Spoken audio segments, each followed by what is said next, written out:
So yeah, the thing I want to talk about today is there's no such thing as a t-shirt machine. A brief history of where your clothing comes from and who made it. So yeah, I'm a structural engineer by day, but the rest of the time I'm an obsessive maker. I will make anything, but the moment most of that energy goes into I make my clothes. From experimental skirts and things as a teenager to now, I probably make about 90% of my day-to-day wardrobe. So I made this, I made this, I made my underwear. For me, it's a creative outlet, but also an opportunity to adapt clothing to my unique body, like everyone's body is unique, and an alternative to fast fashion. Making my clothes has made me curious about where things come from. If a person who's been doing this for quite a while, like I'm not slow, it takes me maybe an hour and a half to make a t-shirt from scratch. You can go to Kmart and buy a t-shirt for $10, and that's had to go through a whole supply chain. There's probably $20 of fabric in the t-shirt that I made. So how is it possible that I can buy that t-shirt for $10? And so that's kind of got me asking questions and doing a little bit of research into kind of where it all comes from. So first up, a wee confession. The title of my talk is a lie. There is such thing as a t-shirt machine in a couple of different senses. Firstly, my sewing machine, it's a t-shirt machine. I make t-shirts on it. Can we wait for the video for a second? Sorry. The second one, if we've got the image there, if you Google t-shirt machine or t-shirt sewing machine, you'll get these web pages that from 1992, I guess, of an automatic shirt pocket sewer, a button attaching sewing machine, a automatic shirt collar run stitch machine. So there's a million machines that you could pay thousands of dollars each for to do one very specific piece of the process of making an item of clothing. And I think the thing that obscures is that a human being operates every single one of those machines. They don't do anything on their own. A person has to take a piece of fabric from one machine to the next, otherwise there's no clothing. And then the third one, if we could have the video now.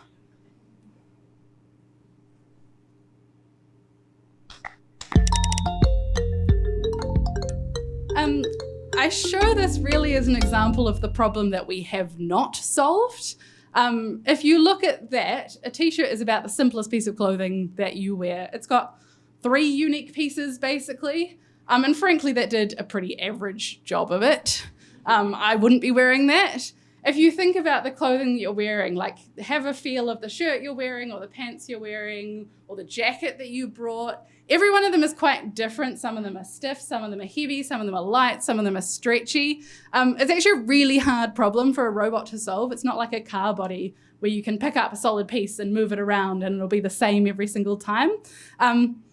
So yeah, I guess the upshot of that is to say that every single piece of clothing you're wearing, multiple humans made it.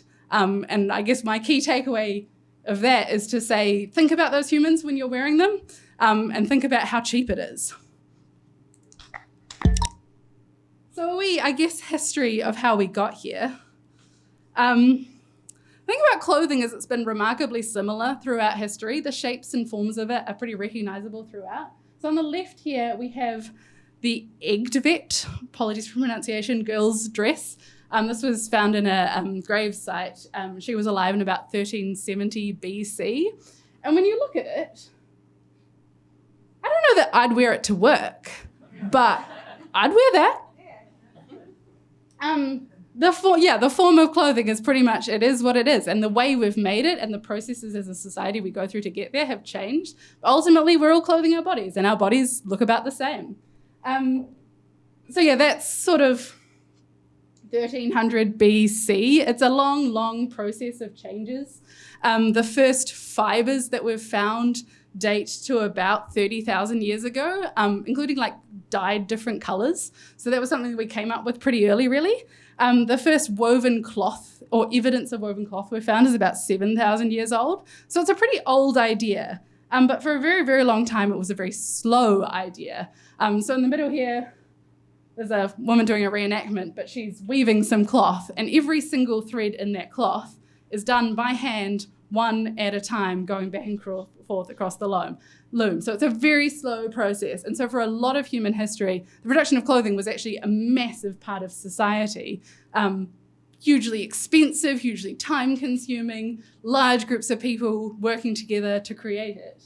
In the middle here, we have a group of Scottish women walking, I think that's how you say it, which is one of the processes in producing a woolen cloth. And so this is something people came together as a community to produce cloth together for their community so that everyone could be clothed. And then the final image, we get to the Industrial Revolution. And clothing was one of the massive players in the Industrial Revolution with the invention of the spinning jenny and steam-powered looms, which meant this process that was done one thread at a time by a person could be done by a machine much faster.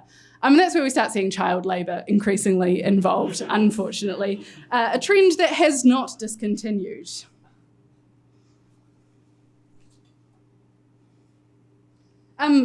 Interesting fact that I found in researching this. Clothing looks about the same in the general forms, but we've gotten much more efficient, one could say, with it. So in 1911, the average woman's outfit took 17 metres of fabric. By 1928, that was down to 7 metres. Now it's down to about 2 metres of fabric. So we're really shrinking that down as we go. I guess, and then through the sort of late 19th and 20th centuries, we developed into more of what we would recognise as ready-to-wear or clothing that you go to a shop and buy now. A surprisingly recent idea. So I included this picture on the bottom left. That's my mum and her siblings in about, I'm going to say 1970. And all of those clothes would have been made by their mum because at that point, their uncle had a job where he travelled to the US a lot, and so he'd bring back the latest fashions from the US and she'd take a pattern and copy them and go down to Ballantyne's, for example. Or in fact, I've included this middle image. You'll be familiar with Hallensteins and Glassons. You used to be able to buy fabric at those, which you would buy and take home and make your own clothing. These days, obviously, they make it for you. This image, I think, is from the 1970s, and by then they were, in fact, selling ready-to-wear clothing. And then the last image in the corner here, I included it to kind of give an example of what that process looks like for a traditional ready-to-wear brand. So what would happen is you have your sort of fashion shows and the trends come out, and brands would look at those and they would decide what colours they wanted to do, what shapes they wanted to do, and they would take their block, which their block is their basic pattern, which is the shape of a human body. So they're like the minimum you have to do to make some clothing that looks like a trouser, and they would adjust that to be the fashion. So maybe wide leg trousers are in this year, so we make up that block wider. Or, I don't know, maybe we're going skin tight and we take a bunch out. The effect of that, though, is that if you knew that you wore a brand before, it would fit the same next year. The style might be different, but the block that it was based on would be the same. So if your body's the same, you could wear that again and know that it's going to be the same. And that's where we get into now. So through sort of starting in the 70s and 80s and increasingly accelerating to now, we have this cycle that we call fast fashion. I've got a definition from Wikipedia. I think we love Wikipedia here up there. So fast fashion is the business model of replicating recent catwalk trends and high fashion designs, mass producing at low cost and bringing to them retail stores quickly while demand is at its highest. And that's the key point. So we went from fashion seasons being winter and summer to winter, spring, summer, autumn, to being monthly, to being weekly, to being every day new styles being brought out. And so it's just an accelerating process of more and more and more clothing. Because the way you sell things to people is to tell them that what they have is no good anymore. I've included some stats there just to kind of give an idea of the scale of it. 35 million kgs of clothes end up in the landfills in New Zealand. And then I guess the second stat is a key thing I want to talk about is most of our clothing is made of plastic.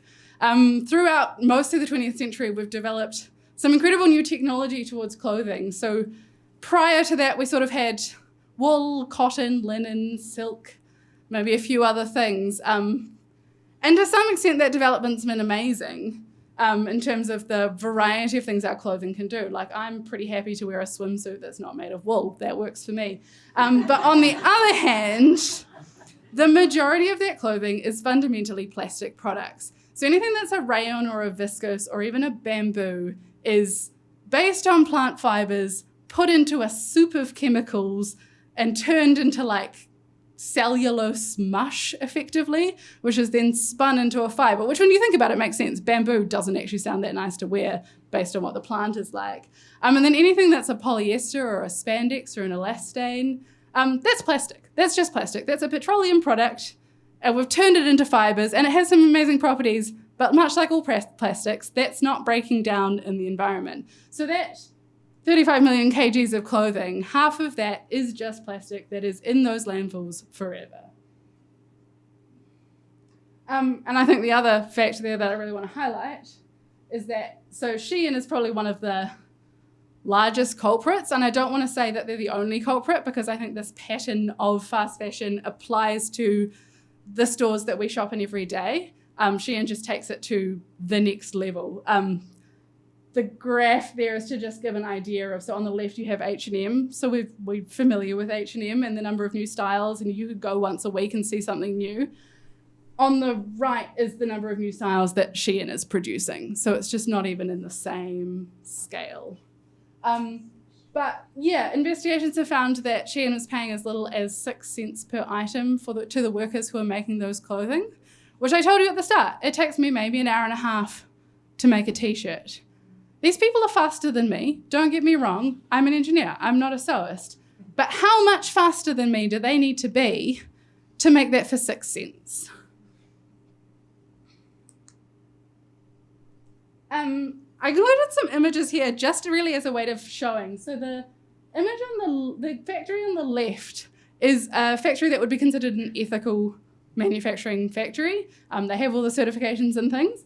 The one on the right is manufacturing for Shein. You can kind of see they look a little bit different, but not that different. And I just wanted to highlight there that we think of sweatshops. And it's not about the aesthetic of what's going on, which I think people can tend to fall into. It's about what is actually happening and what the workers are actually being paid. And you can't tell from an image how happy they are or who's getting paid what. So I guess don't be sucked into the aesthetic of a sweatshop. It needs a bit more digging than that. Yeah, and I guess I just want to finish off with, what do you do about that? I think the thing is that all of our high street shops kind of buy into this fast fashion model. So how do we push back against that? I made up a stupid little rhyme. So the rewear, repair, and recare. So rewear is obvious. The clothes you have are the best clothes. The most environmentally friendly clothes are the ones that are already in your wardrobe. Repair. If something's lost a button, can you fix it? If the hem's falling down, can you repair that? And that gets into more, like if your jeans go in the thigh, that's what happens for me. That's actually fixable. You can do it yourself, or you can take it to a tailor. There's options there. And then my final one, which is a bit of a stretch to make it rhyme, is learning to care for your clothes better. So all these plastic clothes, plastic doesn't do well with high temperatures. I think if we think about it, we know that. And yet we put them through hot washers and into dryers. And that degrades your clothing so much faster than if we used a cold wash and air dried it. It sounds really basic, but it makes a massive, massive difference to the amount of clothing that you're consuming. My second thing is to buy secondhand. I sort of thought about what I was going to wear today to be like, I'm going to try and demonstrate all the different principles, but I didn't quite nail it. But my boots were secondhand, practically brand new. Everything is out there. Start there. My third is to try making your own. And I know that not everyone's going to want to make 90% of the clothes they wear, but I genuinely think it's worth giving it a go. And I guarantee you know someone who owns a sewing machine that they're not using that much. And partly I say that because the process of doing it is a way of getting in the shoes of the people who make the clothes that you're buying. When you've done it once, you can't look at the garment that you know that someone was paid 6 cents to make in the same way ever again. And finally, we're going to need to buy some clothing sometimes. So think about where you can use natural fibers, what ethical manufacturing you can take into account. So my ideal for me, the dream, and I'm not nailing it by any means, is to make most secondhand and then the occasional very special piece from a New Zealand made designer. And I'm not going to get there 100%, but I do my best. And I just want an excuse to include a picture of my wedding dress that I made. I'm not saying everyone should do that, but it was pretty fun. Yeah, that's me.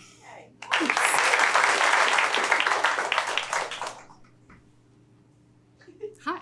So you've sort of mentioned about the pricing that people are paid to make clothing. How do you make sure that your item, regardless of how much you paid for it, was actually paid a fair wage to the person that made it? Because I feel like the price of the item that you paid for it at the till doesn't necessarily correlate to what someone was paid to make it.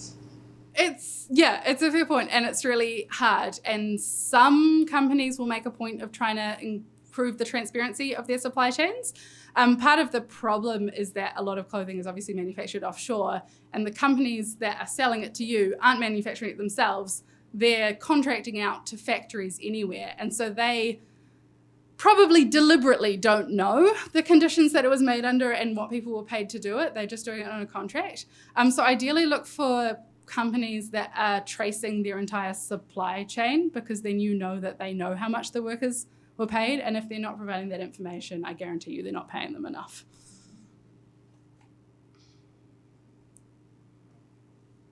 Hi. Thanks. What you said about bamboo really surprised me. So, in your opinion, is it sort of that a natural fiber that we see it, or is the processing made more artificial than bamboo? It's sort of a borderline one. I'm not going to say that I don't wear bamboo and modal clothing, because it's actually really useful. I think it's just a thing to be aware of. It's a bit of a greenwashing situation that they'll advertise as bamboo, which sounds, you've got your images of it's green and it's growing. And to some extent, like, bamboo grows really quickly, and so it's quite renewable. But on the other hand, the chemical processing required to turn those hard sticks into soft clothing is pretty significant and does quite significant harm to the people doing the processing. You can keep an eye out, though, for like organic and ethically processed bamboos that are out there. So there's kind of different processes with different levels of harms. Yeah. Hi. Hi. Do you have any tips for finding people who make clothes within New Zealand and pay for prices? I don't buy a lot of clothing, so I'm not the best at it. I follow a lot of New Zealand designers, so the likes of 27 Names, Juliet Hogan, I think, manufactures in New Zealand still, Kilt manufactures in New Zealand. So there's a few around who do. People who manufacture in New Zealand are not quiet about it. Like, they'll tell you what they're doing. The one thing they are quiet about, though, is there is no reason to be buying socks that are not made in New Zealand. New Zealand produces huge amounts of socks. They're not even that expensive. Go to Farmers. Columbine produces near Gisborne, and New Zealand Sock Co produces somewhere in the Hawke's Bay, I think. So some of them hide it, most of them don't. Yeah. Hi. With your sewing skills, have you ever been tempted to buy something in a second-hand shop and then take it completely apart just to use the fabric because it's really cheap? Because fabric is very expensive. I agree fabric can be expensive. I have, but not in a long time. Partly because I'm out of the habit of looking as much as anything. I've done more almost with, like, you can get things like duvet covers in secondhand shops, which are amazing because there's so much fabric in them. I think definitely buying stuff from the secondhand shop and altering them to fit yourself opens up a huge amount of secondhand clothing that you might go, oh, it doesn't quite fit me, but actually there's definitely options there. So, yeah.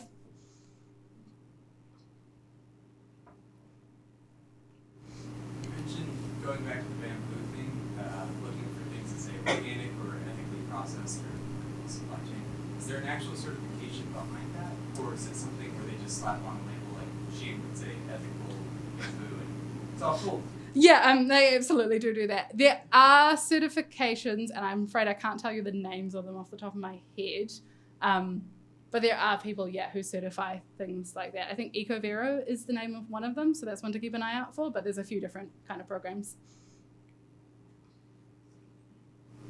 Yeah. How much about shoes? Because, when we're walking around, like, the plastic is coming off all the time, microplastics. Do you know where we can buy ethical shoes or good shoe repair places? I mean, my approach to shoes is basically to buy them secondhand and kind of go, well, it already exists in the world, so it's less worse. I definitely am a big fan of repairing shoes, and there's a few places around Christchurch that do it. Bennett's, who are kind of just around the corner here, have been quite good and have resold shoes for me and things. And it's totally, if you have the shoes that it can do it, it's worth doing. Anything that makes something last longer. Unfortunately, outside of my skills to do myself. One day. Yeah. Thank you. Thank you for talking. I'm Sophie at Fabric. Ah, nice to meet you. Yes, it's a terrible job. Yes.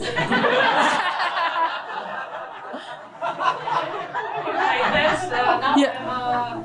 I'm work at marketing team on this company. Yes, but we do something difficult. It's some for people with disabilities. It's not about clothing and about fast fashion. But I have the same opinion like you about fast fashion and just no question. That's for you. Ah. I love it.